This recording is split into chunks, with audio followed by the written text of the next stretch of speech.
Hey, what's up, everybody? Joseph Francis here, host of Heat and Receipts, coming at you with another episode of Heat and Receipts. We're doing a Royal Rumble review. There's a lot to say about this. Hit the like button, subscribe to the channel, and like us at Heat and Receipts on Instagram, Twitter, and Facebook. Let's get into it.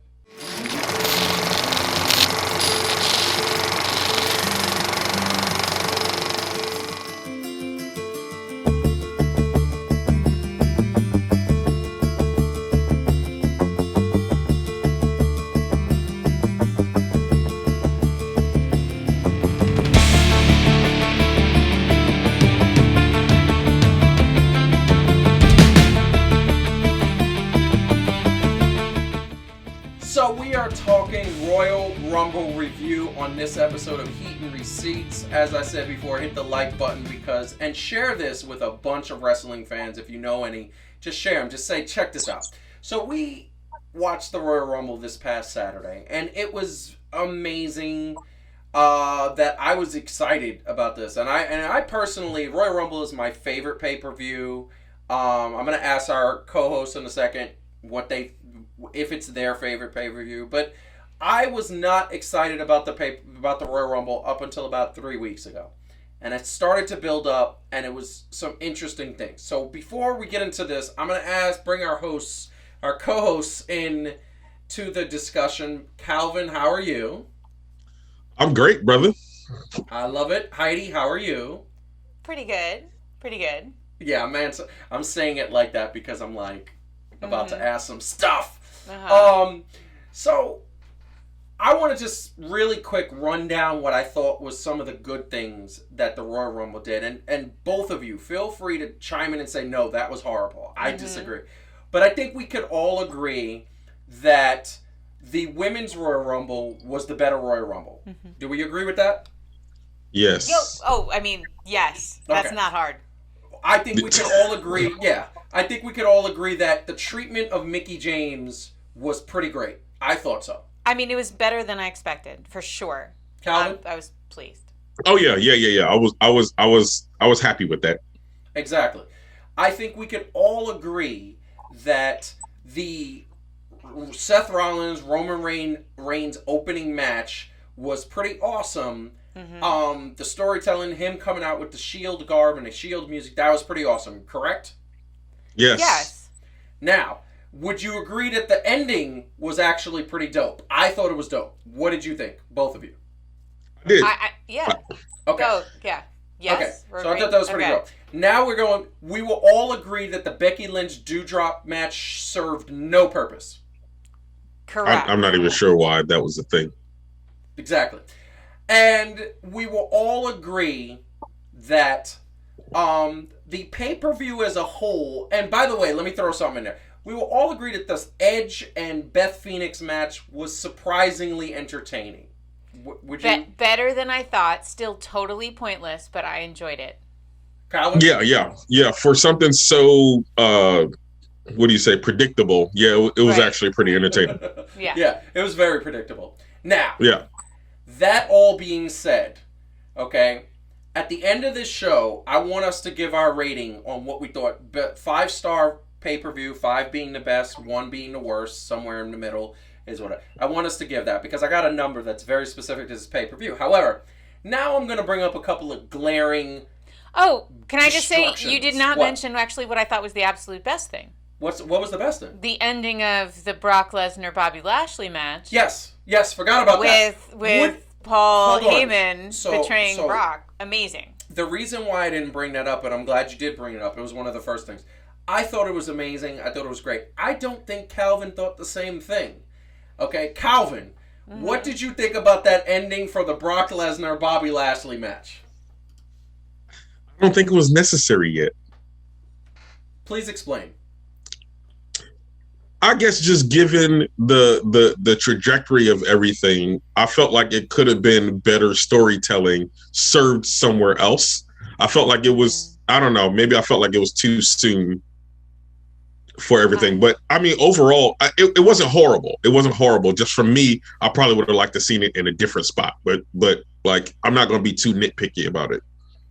I understand that. And see, this is the thing that I want to call out. I loved First of all, I thought Roman Reigns was the MVP of this pay-per-view. Okay? Not only him beating Seth Rollins to a pulp, not only him showing the emotion of dealing with the Shield and dealing with that whole thing coming back up, but him saying, Brock, I didn't forget about you. And then Paul Heyman. Oh. I mean, Paul Heyman's giving to the belt. And at first you were thinking, oh, he's not doing it. He's not meaning to do it. And then all of a sudden you realize, no. He wanted this. This was part of the plan. I know that Pat McAfee is genetically incapable of not talking at every moment, but it was like when he was like, oh, look at the hatred in Paul's face when Paul was looking at Roman, and I was like, he's thirsty. Like, he loves him. Like, what are you talking about? Like, it was an amazing, and then we were laughing afterwards because we were like, the whole way back up the ramp that Paul was like, oh, baby, I never loved him. I always loved you. Oh, baby, he never meant nothing to me. It was such a soap opera. It was great. It was great. Now, that being so, and that's why I wanted to bring it up, because I knew Calvin, me and you were chatting about it, Calvin. I knew you felt something. By the way, I don't disagree that it could have been a little bit later. I mean, they could have actually maybe done it at Elimination Chamber or something. I don't disagree with Calvin that the timing didn't have to be now. I just thought I liked what they did. Yes. But I could see them stretching it out a little bit longer, sure. Which, again, I never say about WWE. Normally I'm like, oh, they're still doing this. Right. AKA Naomi and her Sonya thing Deville. with Sonya Deville. Which totally tanked my picks. Oh, yeah. And I'm gonna put my picks up right now, and I'm gonna show my picks and your picks and everybody's picks and Calvin's picks. And you were close. We did all right. We did all right, except nobody picked Ronda Rousey because we didn't know she existed. I just want to say, in defense of all three of us, the two people that won the Rumbles were not announced to be in the Rumbles. So when you're doing predictions, it's a little hard when you literally don't know that they're showing up. It's very true. And Calvin, and your picks. So what was interesting is that I picked Roman to lose the belt to Seth. And what we were talking about, me and Heidi were talking about this, it's kind of like we all won because, and I like this, we all won. Because I picked Roman to win the match. You guys picked him to lose the belt. To keep the belt. To keep the belt. So we all won. That's the way I look at it. Because he lost the match and kept the belt. Yeah. Why not? That's a positive spin. That's a positive spin. We all won on that.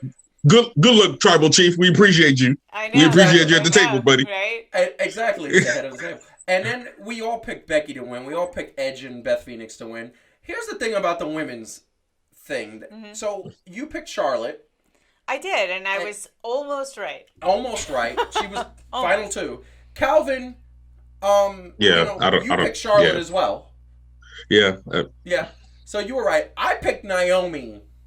And this stuff with Sonya Deville is getting out of hand. It just keeps going and going and going and going. And I'm like, come on. Like, she should have a belt on her. And now what I'm hearing is that it is going to be exactly what I told Heidi in the middle of we're watching a pay-per-view and that happened. And I'm like, Ronda's going to pick Charlotte anyway. And now what we've been hearing is that Charlotte has been literally... Her and Ronda Rousey want to do her versus Charlotte for WrestleMania. That's the point. And I'm just like... Yeah, of course. Why make it seem like... But they are going to do the thing where they have Becky and Charlotte. Yeah, they're going to have Ronda show up on both shows. She's got history. She's got beef with both of them. It's going to be like, which one will she pick?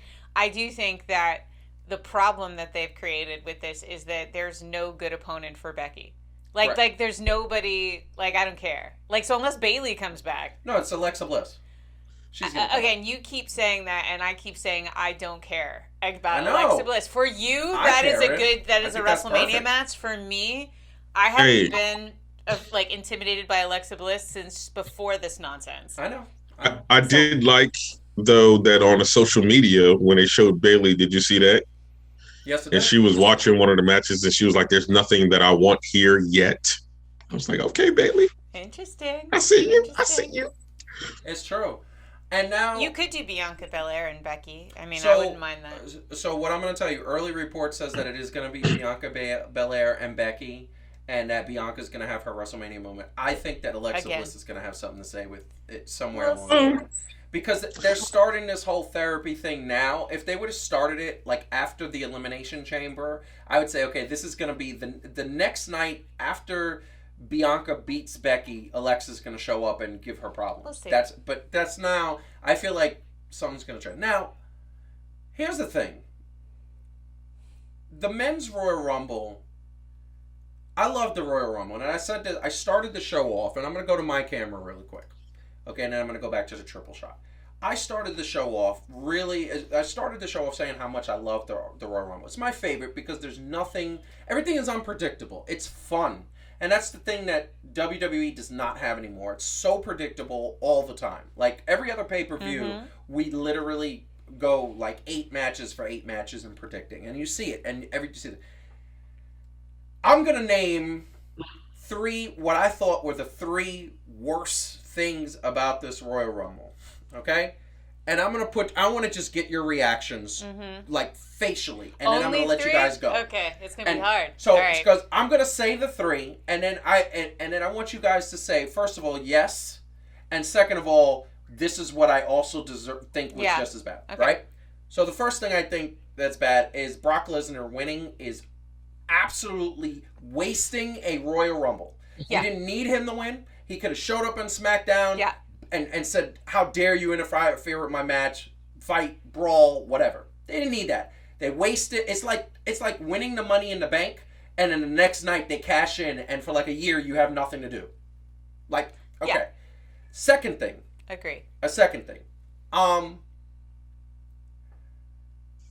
Having so many part-timers and celebrities as a part of this pay-per-view like it's WrestleMania makes me see how dependent WWE is on part-timers like Brock Lesnar, Ronda Rousey, celebrities like Johnny Knoxville, Bad Bunny. What in God's green earth was Bad Bunny doing in a Royal Rumble? Like, I don't even understand that. I have so much to say about this, but okay. It's so horrible in my estimation. And that's what WWE does. They cater to the celebrity factor and pop. No news is bad news, that type of thing. Like, no publicity is bad publicity, right? So they want to get into perfect. And then the third thing, and this is my personal third thing, and you guys may have other things, and I'm going to let you go. Where in God's green earth was Finn Balor? Finn Balor is one of your top talents. Finn Balor is one of the best guys you've got. Finn Balor has never gotten a shot, has never gotten a push, except that initial push, which got interrupted by injury. And the last thing you have 2 weeks ago is Finn Balor losing to that pretty boy Herb, Austin Theory. Like really, you doing Finn Balor that? And why in God's green earth would Finn Balor want to stay? He's going to pull a Jeff Hardy, and he should. So those are my 3 top negative things that I was just like, what? Calvin, if it's all right with you, I'd like to elaborate on something. Oh, please do. Because I agree with everything that you just said. Yes. I want to just talk a little bit more about the Bad Bunny thing. I don't have a problem with there being a celebrity placement or 2 in the Royal Rumble, and I didn't actually mind Johnny Knoxville, because I said this to Joe when we were watching it. The one thing you got to give Johnny Knoxville is, like, he will take a hit. In fact, he took several, and I guarantee he told them, please hit me as hard as you hit each other, because that's Johnny Knoxville, right? So I was like, okay, that's fine. What I also didn't mind was that he was early, which is where those spots belong. The final 4 in the men's Royal Rumble in 2022 was Brock Lesnar, Drew McIntyre, Shane McMahon, and Bad Bunny. 2 of those things are not like the others. Like, if you look at the travesty of this, the men's Royal Rumble was the by far worst part of the Royal Rumble pay-per-view. And that's a sin. My very first, like, exciting memory of learning, like, to love wrestling with you when we were dating was you, like, telling me for months, like, you got to see the Royal Rumble. Yes. And it was amazing. So I am offended by Shane and Bad Bunny being in that Final 4. They didn't belong there. I am offended by also some of the guys who took some of the other guys out.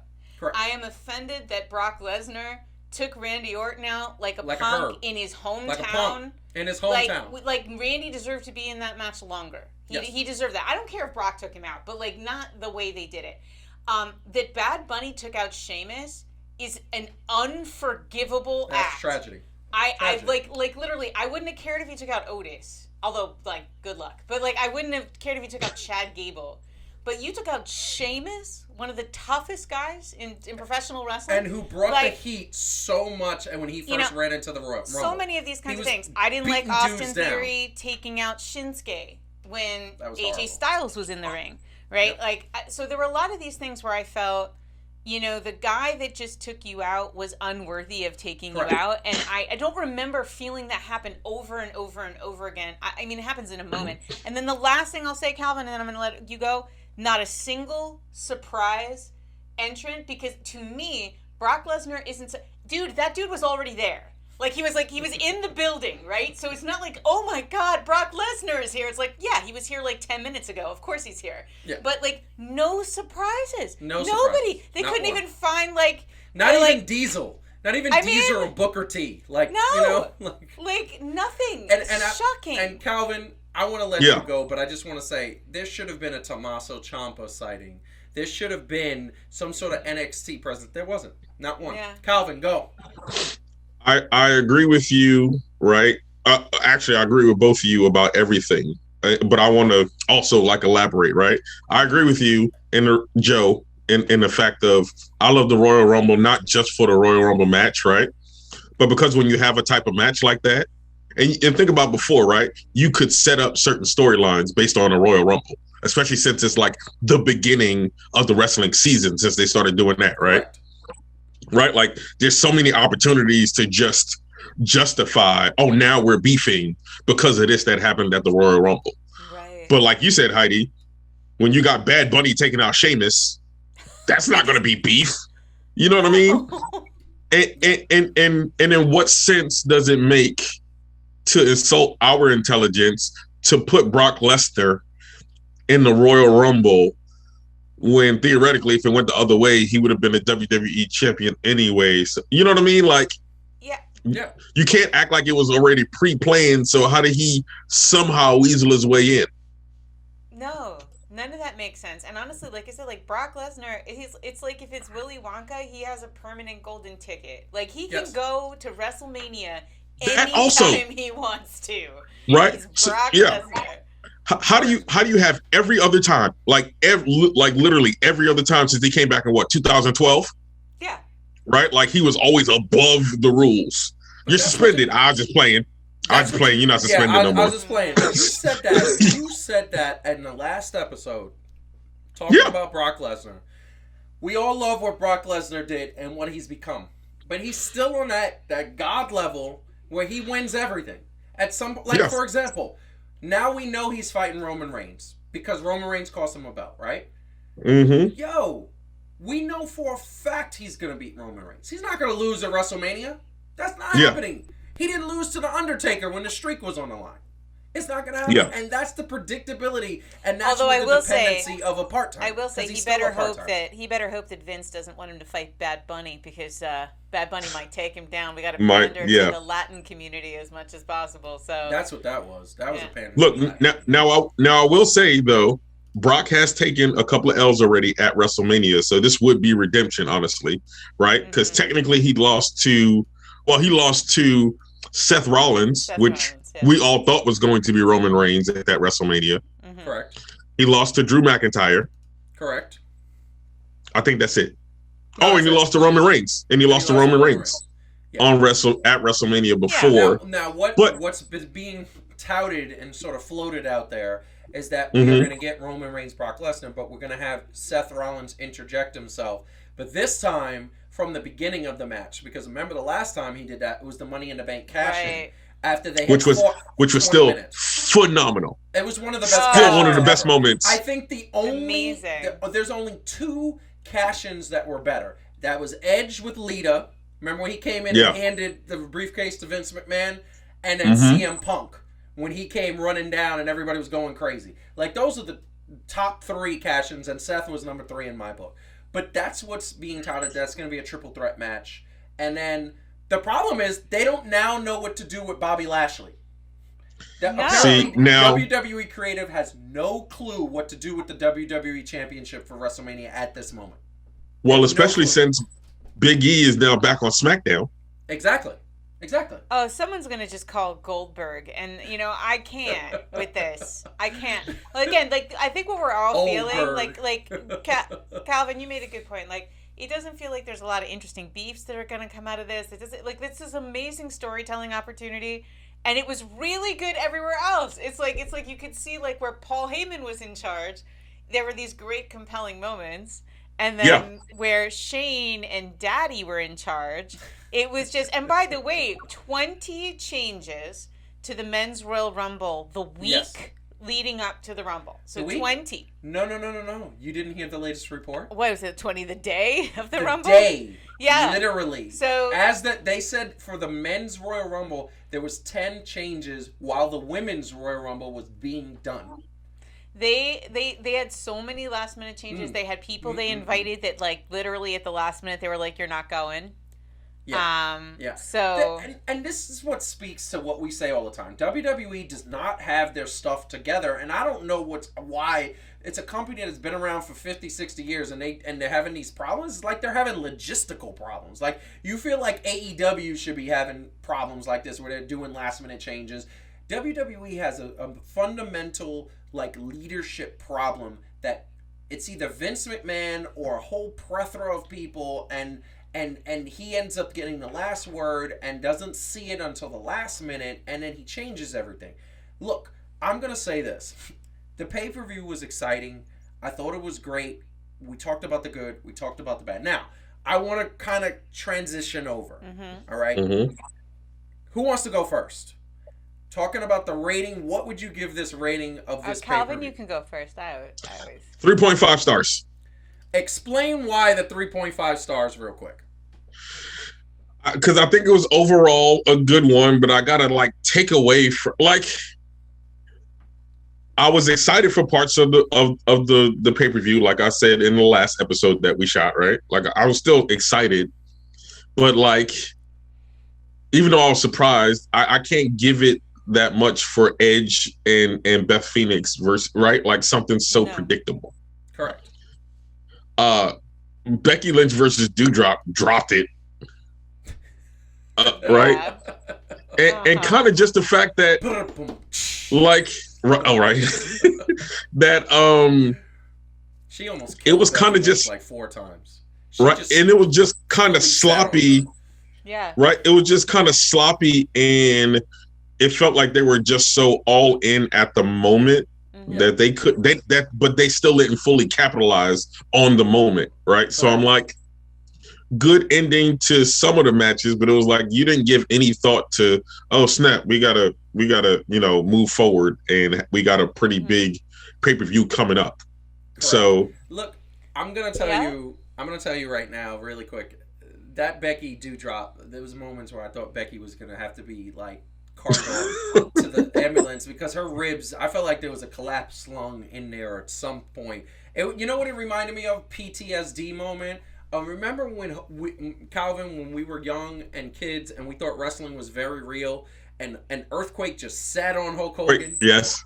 Like, multiple times. And all of when us you were said crying because we were like, wait, did he just kill him? Like, it was really bad. What do you give this pay-per-view? 3. 3. Ooh. Okay, and I'll tell you why. The Women's Rumble was good, not great, but good, very good.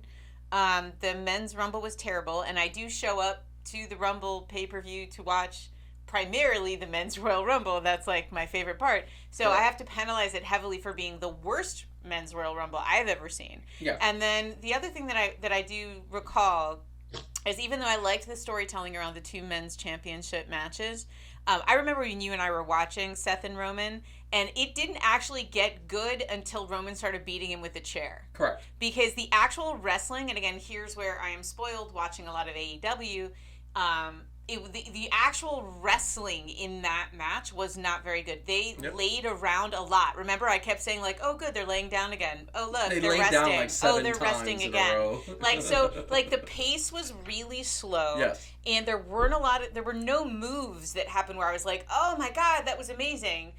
So I have to kind of also deduct a few points for just the wrestling not being very good. I thought the Lesnar Lashley match was better. Yeah.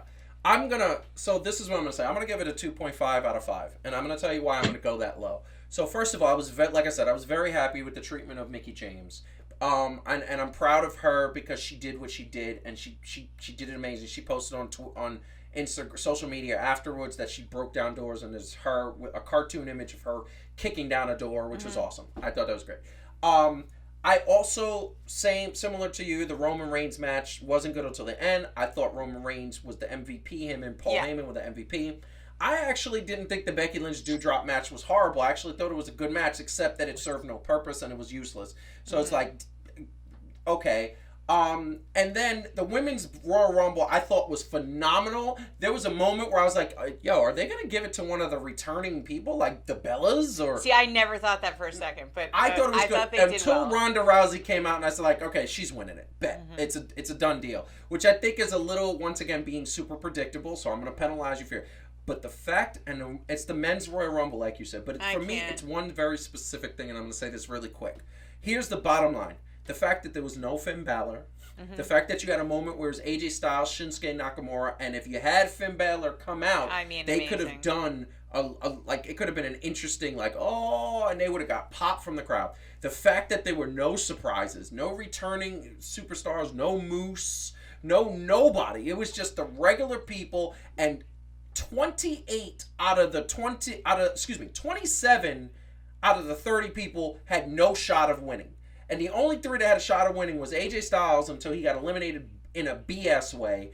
Drew McIntyre, because he came back, and I was like, okay. And then Brock Lesnar. Well, Big E, too. But no, because I didn't think they were going to give it to Big E because they constantly poop on the New Day. They really do. So the bottom line is that the fact that it was so predictable, and the 2 people that won are basically... They had a social media thing going on talking about that the Forbidden Door has been knocked out. Yeah, to UFC, not anybody else, is the problem. So, by the way, this was bad. And for the record, again, my killer thing is just like Bad Bunny took out Sheamus. And That's for the horrible. record, I do not blame Bad Bunny for that. I No. like him. It's I blame creative. Shane McMahon. Yeah. You know, and that just, I can't forgive it. I'll never forgive that. You said something earlier. 1 or 2 celebrities. There should never be more than 1 celebrity in a Royal Rumble. And they should be in the beginning. And it should be the beginning. Where they're part of way the they can get the shtick, pop and they can get out. And then they go. Yeah. Calvin, we got to get out of here. What do you want to say to the people? Hey, we love you guys. And I enjoyed this. I'm glad you stuck with us. You know what I mean? We'll continue to bring you the soap opera that is WWE. All flash, no substance. Oh, no. Well, the next one is AEW. We're going to do an AEW show next. So, yeah. Substance and flash. Yeah. Yes. That's right. I love it. Heidi, what do you want to say to the people? I'm just going to say, I'm going to try to end on a positive note. I have liked the WWE more in the last, month than than I've liked it in, 2 years. So I want to give credit for some of the things that were really, really good. Not surprisingly, they deeply disappointed us and they made some terrible choices, but it is actually better. And I do feel like this year I'm looking forward to seeing what happens at WrestleMania, which I didn't feel like WrestleMania days 5 through 8 in particular, I think are going to be great. Just kidding. But yeah, looking forward to seeing what happens. We never thought we would see WrestleMania on multiple days. Mm-hmm. That's just crazy. All right, and I want to say thank everybody for watching. Once again, hit the like button, subscribe to the channel, leave a comment below. We want to hear what you thought about our Royal Rumble review. Anyway, keep watching wrestling. We love that you watch wrestling. We're going to keep talking about wrestling because it's fun to talk about. Share this with any wrestling fans that you know so that we can keep growing. And once again, like, subscribe, and follow us at Heat and Receipts on social media, Instagram, Twitter, and Facebook. So thank you very much. This was Fan to Fan, bringing you Heat and Receipts, the Royal Rumble review. Peace!